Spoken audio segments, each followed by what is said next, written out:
하지 말지니라. 아멘. 네, 오늘 본문에 나온 말씀처럼 만일 우리가 성령으로 살면, 그래서 제목을 성령으로 사는 신자라고 정했습니다. 여러분, 우리가 하나님을 얘기할 때 성삼위 하나님을 이야기합니다. 그런데 성부 하나님, 성자 하나님에 대해서는 성경에도 많이 기록되어 있고, 또 성도들이 많은 혼동이 적습니다. 그런데 성령님에 대해서는 성경에 기록된 것도 그렇게 많지 않고요, 또 성령님에 대한 오해가 상당히 많습니다. 성령으로 사는 신자, 성령을 교회에서 강조를 하면 대부분 성령의 은사나 성령의 어떤 특별한, 보통 사람들이 할 수 없는 능력, 이런 것들을 많이 생각을 합니다. 그럼 그것을 위해서 성령이 지금 역사하고 계시는가? 사실 아니거든요. 성령의 역사만큼 지금 우리들에게 밀접하게 우리의 날마다 매 순간 우리의 삶을 인도하시는 것이 성령의 인도거든요. 가장 밀접한데 가장 모르는 부분이 사실은 성령의 역사고 성령의 인도고 성령의 능력입니다. 여러분, 하나님의 능력을 우리가 말할 때 하나님이 전지전능하시다, 너무 막연하지요. 모든 것 다 하시고 할 수 없는 것이 없으신 하나님. 그런데 우리가 조금 구체적으로 들어가면요, 하나님의 능력을 여러 가지로 말할 수 있지만 창조의 능력을 우리가 꼽을 수 있겠죠. 하나님의 창조의 능력, 무에서 유를 창조하신 그 하나님의 능력, 이게 성삼위 하나님의 능력입니다. 그런가 하면 성경에서 나오는 그 하나님의 능력들을 얘기할 때 또 한 가지 우리가 잊을 수가 없는 것이 뭡니까? 십자가의 보혈의 능력. 그렇지 않습니까, 여러분? 예수 그리스도의 십자가의 보혈의 능력으로 우리가 죄 사함을 얻고 마귀의 머리가 깨졌고 우리를 하나님이 구원하셨단 말이에요. 십자가의 능력을 통해서. 그래서 십자가의 능력을 우리는 잊을 수 없습니다. 그 다음에 또 한 가지 우리가 결코 잊을 수 없는 것이 뭐냐면 성령의 능력이에요. 성령의 능력. 그건 매 순간 우리 삶 가운데서 지금 역사하시는 성령의 능력입니다. 특별히 여러분, 이 신약성경, 특별히 신약성경 중에서도 사도행전을 중심으로 바울의 서신서를 보면 성령께서 행하신 그 능력들이 계속 기록되어 있습니다. 그런데 이 성령이 무조건 능력을 나타내고 역사하시는 게 아니거든요.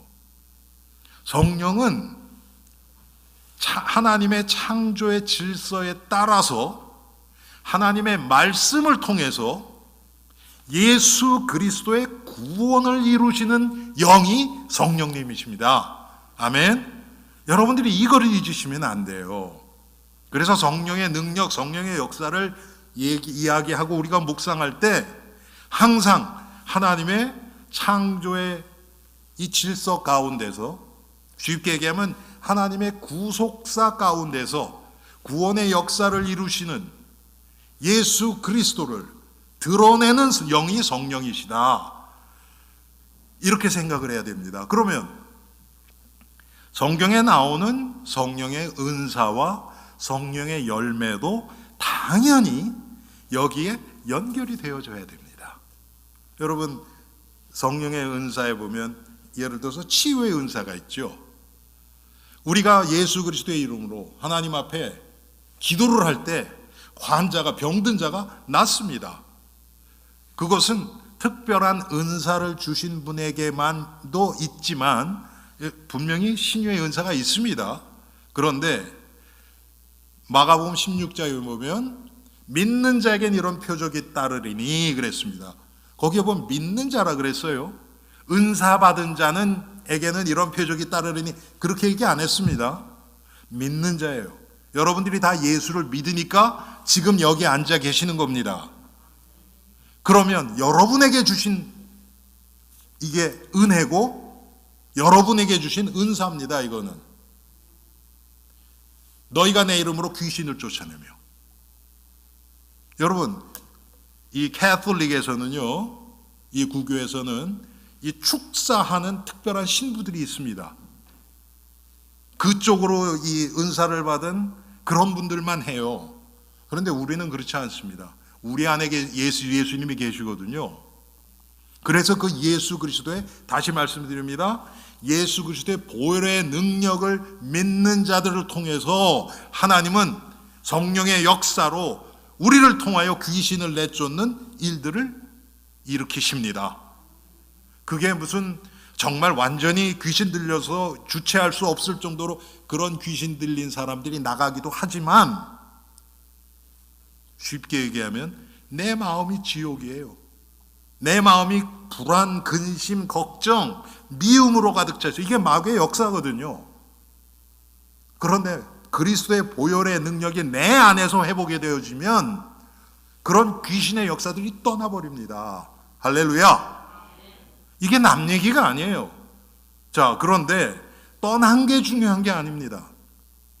또 예수 그리스도의 이름으로 너희들이 병든 자에게 손을 얹은 즉 나으리라 그랬거든요. 믿는 자들은. 그래서 낫다, 난 게 중요한 게 아니에요. 성령이 왜 역사하셨느냐가 더 중요합니다. 왜 역사해요? 그 사람 이 육체의 고통에서 해방시키려고 성령이 역사하신 겁니까? 아닙니다. 그건 놔도 되고 안 놔도 돼요. 더 중요한 게 뭡니까? 성령은 그리스도를 증거하는 영이에요. 병이 난 그 사건을 통해서 하나님의 창조의 능력이 드러나는 것이고 십자가의 보혈이 드러나는, 보혈의 능력이 드러나는 것입니다. 그래서 성령의 역사는 성부의 능력, 성부 하나님의 능력, 아버지의 능력, 성자 예수 그리스도 십자가의 보혈의 능력과 결코 뗄 수 없는 것입니다. 그런데 여러분, 우리 주위에 성령 운동하시는 분들 보면 성령만 얘기하죠. 예수님의 십자가, 보혈 이런 거 잘 얘기 안 해요. 병이 난 게 중요해요. 그러면 우리는 잘못하면 이상한 데로 빠져버립니다. 복음의 핵심에서 멀어지게 됩니다.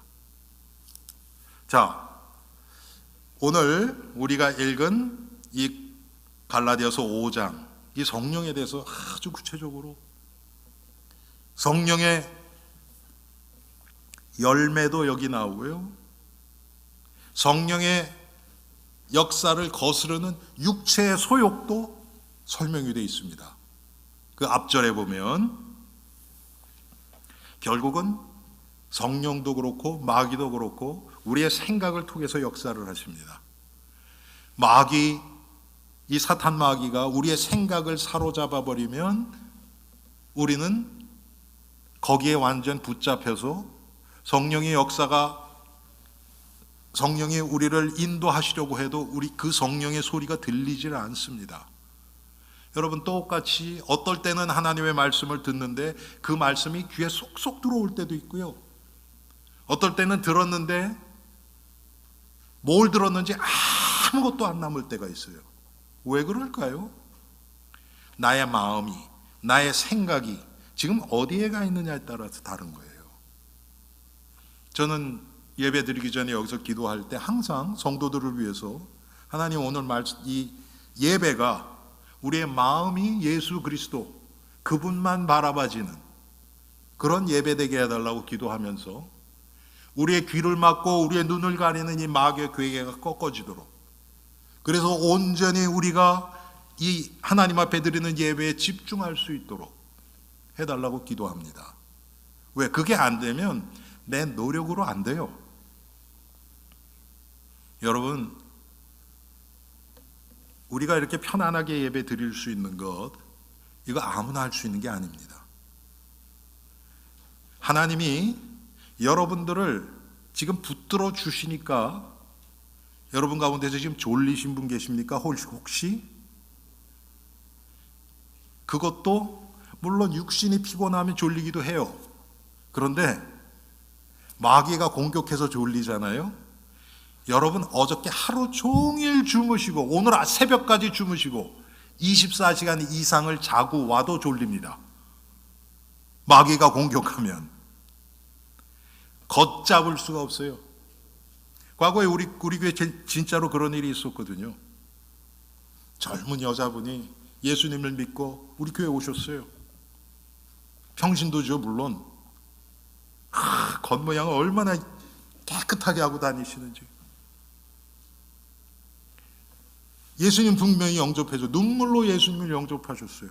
오셨는데 그때부터 시작해서 한 달 내내 설교만 시작하면 그냥 계속 인사하는 겁니다. 얼마나 창피합니까? 얼마나 창피합니까? 분명히 예수님 믿었어요. 애 안에 생명이 있습니다. 그런데 마귀가 못 듣게 하는 거예요.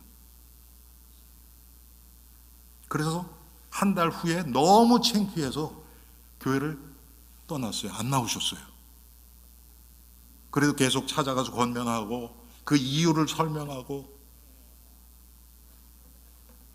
그 다음에 나오셨어요. 한 몇 주 지난 다음에 그때부터 은혜를 받기 시작하는데 계속 예배 드릴 때마다 눈물이 줄줄 흘러요. 왜 그렇습니까? 노력해서 앉아야지. 다 해보셨어요. 그 전날부터 준비하고 일찍 자고 저녁에는 커피도 안 마시고 다 했는데도 안 돼요.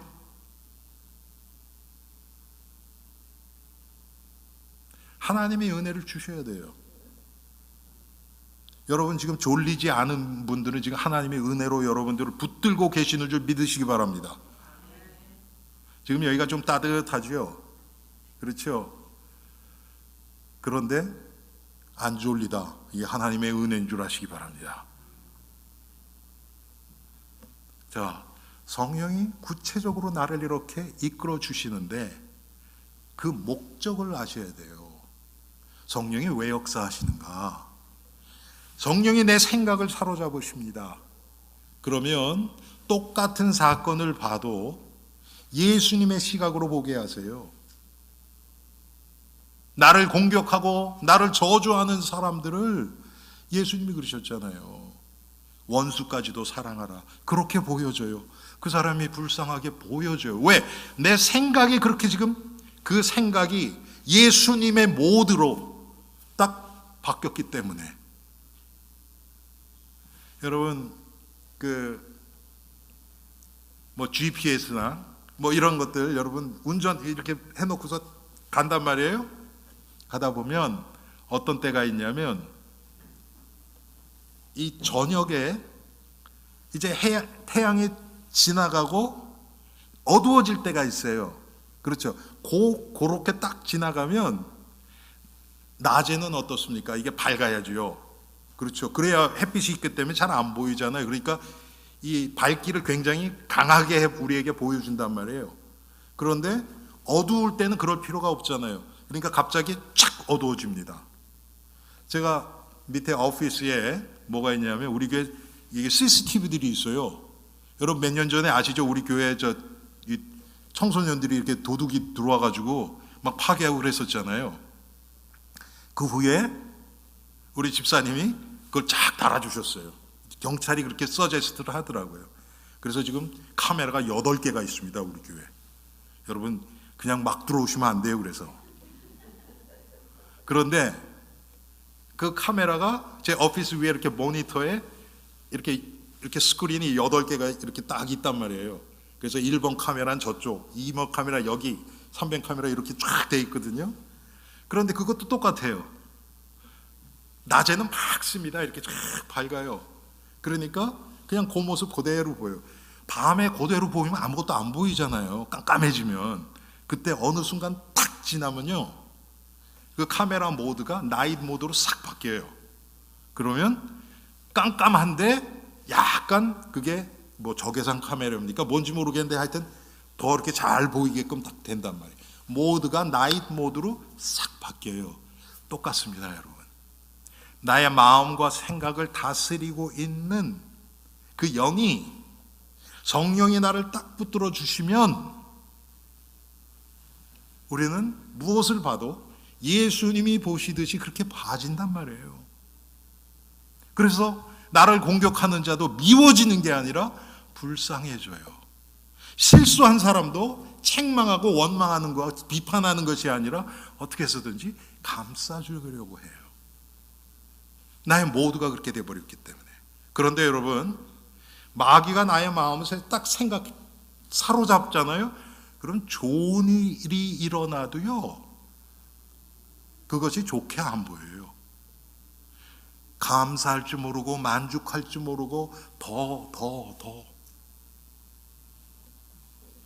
전도서입니까? 거머리에게는 두 딸이 있으니 다고다고 하느니라. 여러분 거머리 아세요? 예, 거머리? 이 피 빨아먹는 거 여러분 논이나 이런 데 보면 이렇게 탁 붙어갖고, 근데 거머리에게 딸이 둘이 있대요. 참 표현도 참 재밌죠, 그렇죠? 다고다고 하는, 더 달래는 거예요. 하나님이 축복해 주셔도 그걸로 만족 못해요. 더 감사가 사라져버려요. 제가 가끔 말씀드리잖아요, 여러분 청소년 때, 청소년기에 부모님으로부터 어떤 혜택을 받았습니까? 여러분의 자녀들이 여러분에게 미국에서 받는 그 혜택에 비하면 나는 더 많이 받았는데, 그런 분 아마 별로 없을걸요, 여기? 그렇지 않습니까, 여러분? 제가 지금 생각하면 저희 집이, 제가 고등학교 때 그렇게 못 사는 집은 아니었어요. 특별히 제가 고등학교 다닐 때는 저희 아버님이 사업을 하셔서 주위에서 다 부러워할 정도로, 겉으로 보기는, 왜냐면 저희 집이 이렇게 뭐 이런 슬라브 집이라 그래요. 여러분 아시죠? 이렇게 그런 거였는데, 무슨 생각이 하셨는지 아버지가 그 대지라고 그러죠. 이렇게 자기 집 이렇게 있는데 그거를 세 채를 지을 수 있는 거를 사셨어요. 그런데 가운데만 집이 있어요. 그래서 이쪽은 잔디를 쫙 갖고 화원으로 쫙 해가지고 가운데는 잔디 돌아가면서 다 이렇게 꽃을 심어가지고, 여러분 한국에서 잔디밭 있는 집 쉽지 않습니다, 여러분. 그리고 이쪽은 주차장하고 그냥 노는 땅으로, 다른 집들은 다 하나인데 우리 동네에서 우리만 세 채 지을 집을 딱 갖고 있었어요. 대단했죠, 여러분. 그런데 자, 중요한 게 뭡니까? 땅이 세 개다, 이게 중요한 거 아니에요. 그것 때문에 도둑이 들어왔어요. 우리 집 잘 사는 줄 알고. 제가 자는데 얼마나 놀랬는지 제가. 여러분 이 세상 거는 다 그래요. 내가 뭔가 갖잖아요. 그럼 그거에 대한 안 좋은 것들이 있어요. 시기하는 것들이 나와요.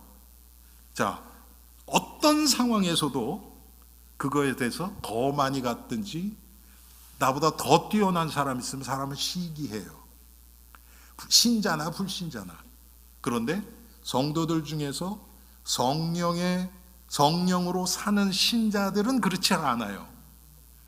그 사람을 부러워하고 깎아내리려고 하는 것이 아니라 진심으로 위해주고 그 사람을 그냥 용납하고 받아줘 주는 거예요. 실수했다. 여러분 사람이 이렇게, 우리가 단체 생활하면서 한 사람이 실수해서 다른 사람에게 조금 해를 끼치게 되고 그러면 참 너무 좀 부끄럽기도 하고 미안하기도 하고 이런데 다 그렇죠. 거기다가 사람들이 둘러서가지고 다 손가락질하고, 여러분 우리가 실제적으로 행동은 그렇게 하지 않지만 마음으로는 그럴 수 있단 말이에요, 얼마든지. 그리고 아마 제 생각엔 그런 일들이 많이 일어난다고 생각합니다. 마음으로는 다 그래요. 아니면 겉으로 괜찮아 하는데 속으로는 안 그래요. 그것도 전달돼요. 여러분 아시죠? 그렇죠? 이 사람이 진짜 나를 위해서 그런 얘기를 하는 건지 그냥 격식으로 하는 건지. 그런데 성령으로 사는 신자들은 예수님의 마음을 가지니까 어떻게 하면 이 사람을 진짜 위로할 수 있을까, 그런 마음이 들어요. 그래서 마치 내가 잘못한 것처럼, 이게 이 사람이 잘못했지만 지금까지 우리가 다 이렇게 이 사람의 이렇게 실수할 수밖에 없는 그런 것들이 우리 모두의 잘못 아니냐. 오히려 그 사람을 위로하고 낙심하지 않도록 그렇게 한단 말이에요. 여러분, 우리가 성령으로 살아갈 수 있으면, 예수님의 마음으로 살아갈 수 있으면 우리를 싫어하는 사람들은 아마 거의 없을 겁니다. 싫어하는 사람이 있어요. 누가 싫어하냐? 마귀에게 완전히 사로잡혀서 복음을 막으려고 하는 그런 사람들 빼놓고는 우리를 싫어하시고, 그런 사람조차도 시간이 계속 지나가잖아요. 그럼 우리 안에서 역사하시는 그리스도의 빛이 그들을 사로잡고 있는 흑암보다 세기 때문에 결국은 그 흑암도 무너지고 그 사람도 우리 앞에 마음을 열 수밖에 없습니다. 이게 성령이 하시는 일입니다. 그런데 우리가 어떻습니까? 마귀에게 사로잡히면 결국은 나중심적으로 될 수밖에 없어요. 나만 생각하고 내 것만 챙기고 기껏해야 내 새끼, 내 가정, 내 교회, 요거 못 벗어납니다. 그런데 성령이 나를 사로잡으시면, 여러분, 예루살렘부터 땅끝까지, 내가 예루살렘이라면 땅끝까지, 나뿐만 아니라 다른 사람들이 보여줘요. 내가 이 일이 너무 잘 됐다. 그러면 우린 거기에 완전히 도취해버리죠. 내가 이렇게 됐다. 내 새끼가 이렇게 됐다. 내 손주가 이렇게 됐다. 사람들이 그거 알아주기 원하고 칭찬해주기 원하고 그러잖아요. 그런데 그때 내가 지금 이렇게 잘 된 것 때문에 혹시 상처받는 성도들은 없을까? 낙심할 성도들은 없을까? 여러분들 손주가 만약에 공부를 너무 잘해서 미국의 아이비 대학 전부에서 다 액셉되고 풀 스칼라식으로 됐다. 여러분 얼마나 대단합니까? 그렇죠? 그런데 그럴 때 그거에 도취돼서 그냥 손주 자랑하려고 막 그러는 것이 아니라, 자기가 원하는 대학 안 돼서 낙심하고 있을 그런 성도들이 있을 수 있겠구나, 이렇게 바라봐지는 거예요. 성령이 내 마음을 사로잡아 주시면 나만 생각하는 것이 아니라 나를 벗어나는 그런 마음과 생각을 우리에게 주신단 말이에요. 그래서 내가 지금 무슨 생각을 품고 있느냐, 이것이 너무 중요합니다. 왜? 이게 결국 내 미래의 나의 모습이 되니까. 여러분, 우리는 나의 생각대로 이끌려갑니다. 우리의 생각이 계속되면요, 그게 결국은 행동으로 나와요. 행동이 계속되면 그것이 나의 습관이 되고 나의 체질이 됩니다. 결국은 그게 내 인생이 되는 거예요. 쉽게 얘기하면 우리 인생을 성령의 인도 따라 성령으로 살아가는 신자인가, 그렇지 않으면 마귀에게 마음을 뺏겨서 마귀의 인도를 따라가는 신자인가. 그런 신자도 있어요. 천국은 갈 수 있을지 모르지만 이 세상에서는 성령의 인도하고는 아무 상관없이 살아가는 신자도 있을 수 있어요. 그게 지금 나의 마음 상태가 그것을 결정하는 거예요. 목사님, 나는 이제 다 늙어서 이젠 그런데요. 아니에요. 그렇지 않습니다. 여러분들의 인생, 여러분들의 삶이, 영적인 그 상태가 여러분들 자녀들, 손주들에게까지 다 영향이 내려갑니다. 여러분, 이거 어떡할 거예요? 참 제가 너무나 감사하고도 또 이거를 막 피부로 느끼는 게요. 제가 지난 주일 저희 어머니에게 갔다 왔습니다. 참 너무 감사한 게 자식이 셋이나 있는데 지금 딸들은 하나는 플로리다 있고 하나는 캘리포니아에 있어요. 걔네들도 지금 자기 다 직장이 있고 가정이 있고 그런데 뉴욕까지 어떻게 옵니까? 여러분 같으면 이렇게 자주 오실 수 있겠어요? 힘들지요. 제가 제일 가까워요. 여기서 한 5시간 걸려요. 자주 가지도 못해요. 한 달 반 평균 그 정도 가는데 이번에는 한 2달 지났어요. 뭐 제가 목사 연초에 바쁘잖아요. 못 갔어요. 그런데 참 감사한 게 하나님이 어머니를 붙들고 계시는 게 보여요. 참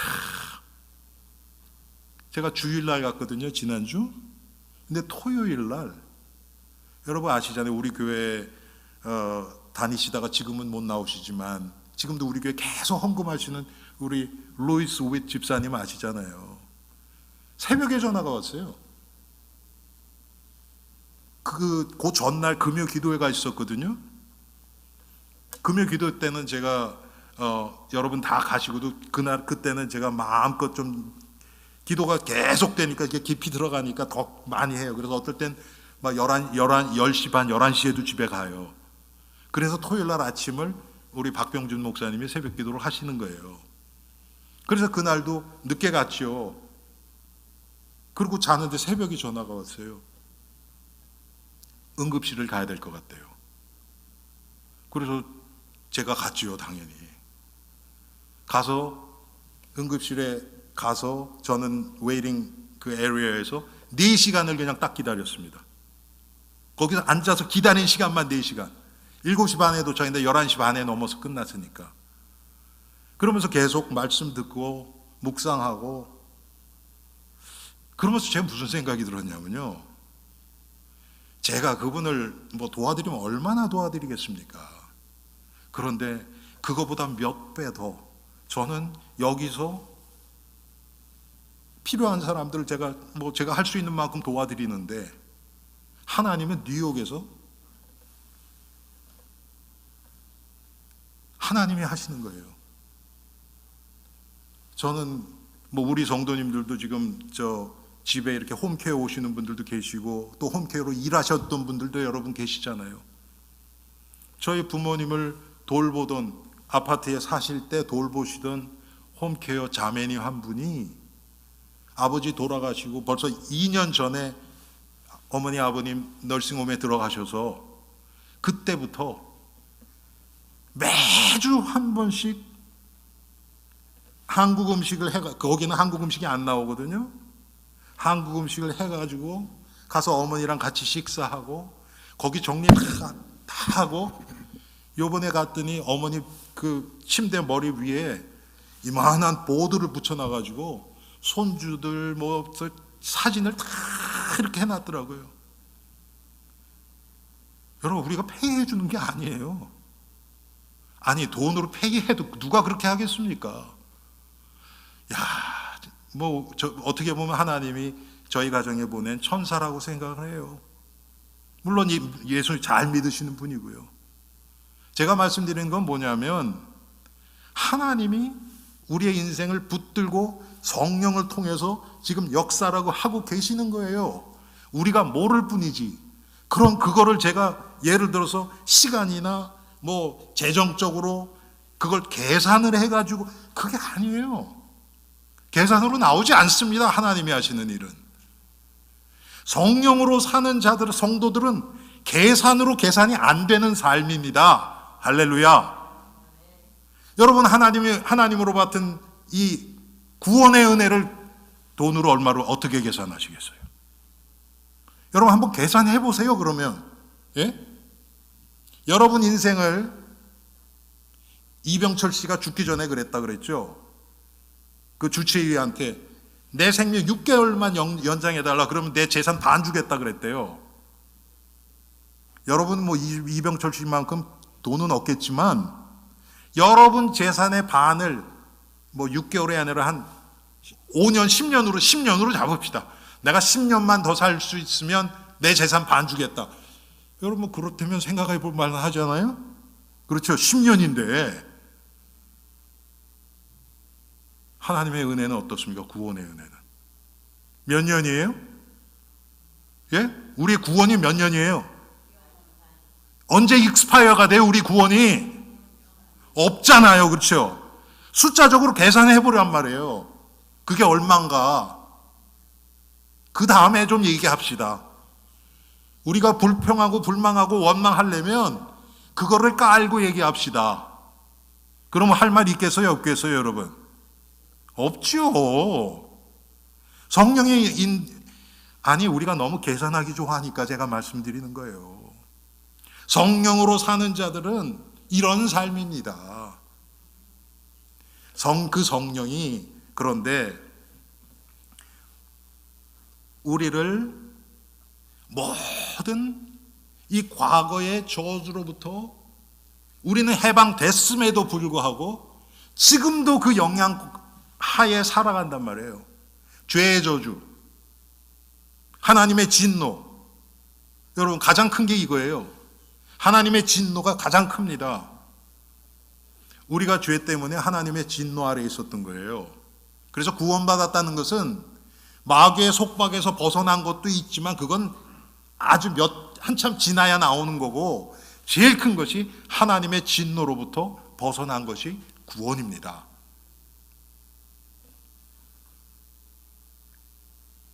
그런데 이 하나님의 진노, 이 죄의 저주, 분명히 구원받았음에도 불구하고 지금도 우리가 영향을 받는단 말이에요. 하나님의 자녀인데 하나님 앞에 떳떳이 나오질 못해요.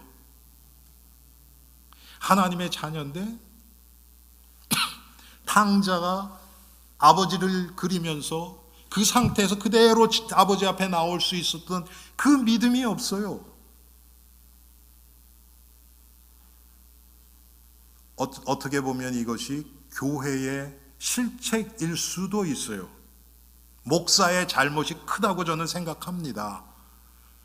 율법적으로 성도들을 가르쳐서 마치 교회는 술 끊고 와야 되고 담배 끊고 와야 되고 뭐 정리하고 와야 되고 조금 헌금을 어느 정도 할 정도로 이 부를 쌓은 다음에 나와야 되고 그래도 교회를 오려면 좀 깨끗하게 무슨 좋은 옷이라도 좀 준비하고 와야 되고 이런 식으로 교회에서 말은 안 했을지 모르지만 그런 분위기를 풍겼다면 그것은 교회의 잘못이고 목사의 잘못이에요.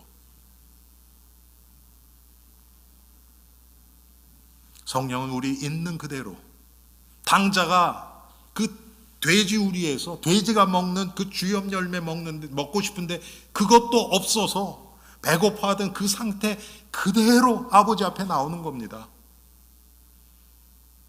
그걸 하나님이 기뻐하세요.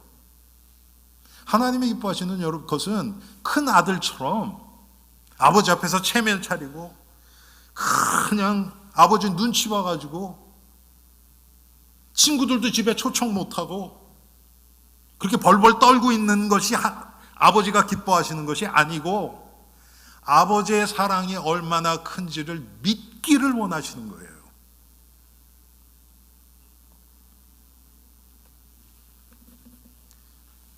그런데 제가 지난주에 언제입니까? 새벽기도 또 말씀드렸던 것처럼 성도들이 하나님의 은혜를 깊이 깨달아가는데 그 은혜를 깊이 깨닫는 것을 방해하고 장애하는 요소가 뭐냐면 하나님의 은혜를 알기 위해서는 반드시 우리는 하나님의 은혜로 내가 구원받았다. 이제는 하나님의 사랑받는 존재가 됐다. 하나님의 은혜가 날마다 나와 함께한다. 성령이 나를 인도하신다. 그래서 나는 계속해서 이제는 승리할 수밖에 없다. 여러분 제가 지금 얘기한 게 틀린 얘기 있습니까? 하나도 없어요. 그런데 그것만 강조하면 그건 반쪽 복음입니다.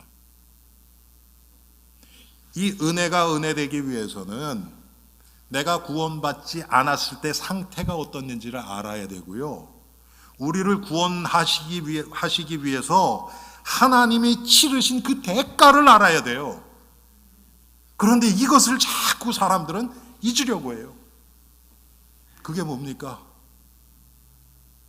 자신의 독생자 외아들을 십자가에 내어줄 수밖에 없는, 그게 하나님이 치르신 대가예요. 예수 그리스도, 여러분 지난주에 우리 성찬식 했잖아요.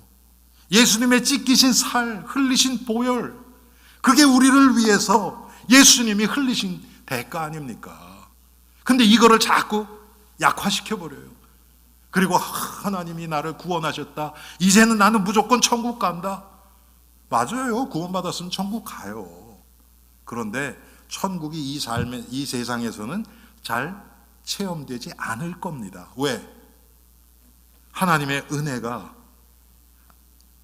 이 반쪽짜리니까. 하나님이 나를 위해서 이 치르신 그 대가를 알면 알수록 이 은혜가 더 커져요. 여기에 감사할 수밖에 없습니다. 그게 성령이 하시는 일입니다. 사랑하는 성도님들, 우리 안에, 우리가 구원을 받았어도 우리 안에 예수 믿기 전에 가지고 있던 욕심, 탐심, 정욕 그대로 다 있습니다. 물론 성령께서 내 마음을 붙들어 주셔서 보편적으로 보면, 일반적으로 보면 예수 믿기 전보다 죄가 조금 다스려지고 억제되는 것은 사실이에요. 그런데 사라진 건 아닙니다. 결코 사라진 건 아니고, 결정적인 순간에는 내가 진짜 예수 믿는 사람 맞나 할 정도로 과거의 것이 그대로 툭 튀어나오죠. 여러분 안 그러세요? 저만 그렇습니까? 우리 다 그래요. 다 그렇습니다. 그래서 성령의 인도가 필요한 거예요. 또 우리가 그렇게 넘어질 거 하나님이 아세요. 우리가 얼마나 연약한 줄 하나님이 아십니다. 마치 부모가 어린아이를 키울 때 아이 넘어질 거 알아요. 그래서 조금 현명한 부모는 걸음마에서 넘어질 때쯤 밖에 데리고 나가면, 여러분 보니까 자전거 타지도 않는데 니 페더라 그러죠. 여러분 무릎에다 이렇게 대는 거 있잖아요. 그거 해가지고 다니더라고. 어떤 엄마는. 왜? 넘어져도 다치지 않게 해달라고. 여러분 그렇습니다. 하나님이 아세요. 그게 우리가 잘 아는 고린도전서 10장 13절 아닙니까? 너희가 감당할 시험 밖에는 당한 것이 없나니. 하나님이 우리가 넘어질 거 아세요. 얼마나 연약한 줄 아세요. 그래서 성령을 통해서 넘어졌을 때 위로하고 권면하고 또 이렇게 세워주시는 거예요. 그 과정을 통해서 우리의 믿음이 성장하는 겁니다. 성령이 지금 우리를, 그걸 크게 보면 우리를 예수 그리스도의 형상을 본받게 하려고 우리 안에서 역사하고 계시는 겁니다. 그게 성령이 하시는 일이에요. 거기에 필요하면 하나님이 우리의 질병을 고치시기도 하세요. 그래서 하나님이 그때 필요하다 그러면 암도 낫는 거예요. 때로는 하나님의 능력을 나타내시기도 합니다. 성경의 이야기들이 그런 이야기들입니다. 성령의 역사들이 그냥 그 사람 문제를 해결했다. 여러분 다시 한번 제가 죄송합니다. 이런 표현에서 경고를 드립니다. 예수 믿는 것이 내 문제 해결 받기 위해서 예수 믿는 게 아니에요. 그건 따라오는 겁니다. 더 큰 것이 뭐냐? 문제와 상관없이 나의 믿음을 자라게 하시는 겁니다. 걷기 시작하는 아이가 앞에 장애물이 있으면, 조그만 장애물이 있으면 넘어질까 봐 부모가 치워줍니다. 당연히 그래야죠. 그런데 뛰어다니고 있는 청소년들 앞에서 조그만 장애물, 그때까지 부모가 그것을 합니까? 우리 할머니 할아버지들 그 힘든 허리 구부려가지고 막 10대, 20대 된 청년, 우리 손주들 앞에 있는 거 다 치워줍니까? 말이 안 되잖아요. 넘어짐을 통해서 아이들이 뛰어넘을 수 있는 그런 능력을 갖추게 되는 겁니다. 우리의 믿음이 성장하는 겁니다. 그러면 어떻습니까? 사람들이 뭐라 그래도 상관없어요. 왜? 상처 안 받아요. 오히려 그 사람을 품어버려요. 복음의 능력으로, 보혈의 능력으로. 그게 성령으로 사는 성도들의 모습입니다. 그러면서 우리는 세상이, 우리 주위에 있는 이 세상이 변화되어져 가는 것입니다. 왜? 내 안에 성령이 역사하시니까 그리스도의 빛을 발하게 되는 거죠. 빛을 비춰야 되겠다. 여러분, 그건 가짜예요. 그렇죠? 내가 성령의 다스리심을 받으면 그리스도의 빛이 나를 통해서 흘러나갑니다. 그런데 여러분, 우리가 비치는 빛은 어떤 줄 아세요? 플래시라이트 같아요. 이거 틀어야지. 딱 틀어요. 여기만 딱 비춰요. 그렇죠? 그래서 우리 주위에 보면 어떤 사람은 나를 좋게 평가하고, 내가 빛 비추는 사람은 나를 칭찬하고, 나랑 가깝고 서로 밥 사주고 뭐 선물도 주고받고 하고 그런 거예요. 다른 사람들은 관심 없어요. 그런데 성령으로 사는 신자들은 그런 빛이 아닙니다. 나는 예수 그리스도와 동행하고 그분을 통해서 주시는 은혜에 감사하고 성령의 인도 따라 한 발자국 한 발자국 살아가고 있는데, 나를 통해서 그리스도의 빛이 360도 내 주위를 모든 방향을 통해서 흘러나가는 겁니다. 그러면 어떻게 됩니까? 내 뒤에 있는 사람 안 보이잖아요, 여러분. 그런데 어느 날 내가 모르는 사람이 와요. 당신을 통해서 하나님 하시는 일이 보여졌습니다. 나도 좀 도와주세요. 이런 일들이 일어나는 것이 정상적인 성도의 모습입니다. 아멘하기 힘들죠, 여러분? 그런데 이게 정상적인 거예요. 과거에 우리가 전도하려고 얼마나 했었습니까? 플래시라이트 가지고, 그것도 요만한 거, 요렇게 비추는 거, 그 사람 눈앞에 들이대고서 예수 믿어! 우리가 그랬었단 말이에요. 그런데 그게 아니고, 성경 보세요. 예수님이, 사도 바울이 가는 곳마다 어떤 일이 일어났어요? 예수님은 특히 지나가는데 귀신 들린 자들이 막 와요. 당신은 거룩하신 하나님의 아들입니다. 나를 떠나소서, 나를 괴롭게 하지 마소서. 귀신 들린 자들이 와서 그냥 고백해요, 스스로. 이런 일들이 우리 온 성도들을 통해서도 이루어지기를 바랍니다. 아멘. 여러분, 정도 차이지요. 예수님이 강한 태양과 같은 빛으로 했다면 우리는 한 촛불 정도 될까요? 없는 건 아니에요. 빛이 있어요. 가물가물 잘 눈에 띄지 않아서 그렇지 있긴 있어요. 우리가 성령 충만할수록 그 빛이 이제는 나도 모르게 사방으로 퍼져나갈 것입니다. 사랑하는 성도님들, 성령으로 사는 신자, 성령의 다스림을 받는 자, 그러면 생각이 항상 하나님의 나라와 의, 복음의 유익, 예수 그리스도를 자랑하는, 예수 그리스도가 드러나는, 복음이 드러나는 그 관심으로 나의 생각이 바뀌어버려요. 성령이 그렇게 나를 인도하세요. 나는 거기에 따라가는 것밖에 없어요. 그런데 지나보니까 나를 통해서 하나님이 하신 일들이 쫙 일어나지는 거예요.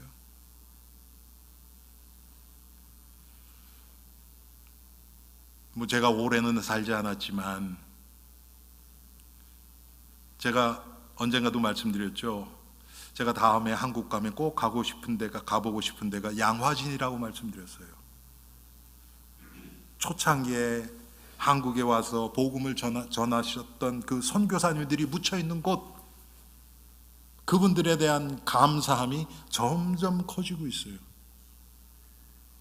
어떤 분들은 한국에 오셔서 한 게 없어요. 그냥 풍토병 걸려서 한국 들어와서 6개월 또 계시다가 돌아가신 분도 계세요. 그런데 그분들의 희생과 그분들의 헌신과 그분들의 기도, 또 그분들을 통해서 영향받은 그 후대, 그분들이 한국을 위해서 기도하고 그러면서 지금 오늘의 한국이 된 거예요.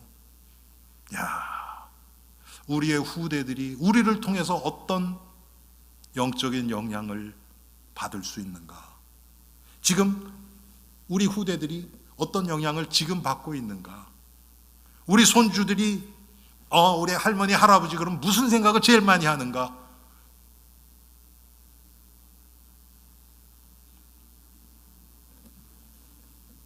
우리가 성령의 이끌림을 받으면 반드시 성령이 우리의 마음속에 주시는 것이 뭐냐면 후대를 향한 마음입니다.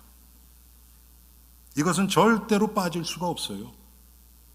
우리 후대가 없으면 우리의 의미가 뭐가 있겠습니까? 반드시. 그래서 우리는 후대를 위해 기도하는 거예요. 후대들을 위해서 우리가 서포트하는 겁니다. 내가 희생하더라도, 내가 안 먹고 안 쓰더라도. 여러분, 우리 한인 1세, 이민 1세자들은 그거는 전문가들이잖아요. 내가 안 먹고 안 쓰고 자식들한테 주는 거, 이건 다 전문가들이잖아요. 그런데 육신적으로만 그렇게 하시지 마시고 영적으로도 우리 엘림교회가 정말 후대들이 마음껏 보고만 해서 성장할 수 있는 그런 영적 분위기가 되어지면 하나님이 자동적으로 그들을 오게 합니다. 여러분, 꽃 안에 꿀이 있으면 얘기 안 해도, 신문에 광고 안 내도 벌나비가 옵니다. 당연하죠, 그렇죠? 우리의 마음이 후대들을 향해서 열리기 시작하면 후대들이 마음이 열려요. 그건 뭐 말할 것도 없죠. 신문 광고 낸다고 되는 것도 아니고. 그래서 우리가 시작이 후대들을 위한 기도입니다. 하나님, 나의 성품, 나의 습관, 나의 기준 가운데 후대들이 복음을 깨닫는데 방해되는 것이 있으면 하나님 제해해 주세요. 나의 기준을 무너뜨려 주세요. 기도하는 겁니다. 그래서 우리 성도님들이 정말 성령이 내 마음을 온전히 다스려 주시도록 기도하고, 그렇지 못한 부분이 있으면 회개하고 하나님 앞에서 성령의 이끌림을 받아 하나님이 기뻐하시는 이 생명의 열매가 맺어지는 그런 온 엘림의 성도님들 되시기를 주님의 이름으로 축원합니다. 기도합니다. 우리 함께 우리 말씀을 생각하시면서 한 목소리로 회개하며 기도하는 시간 갖겠습니다.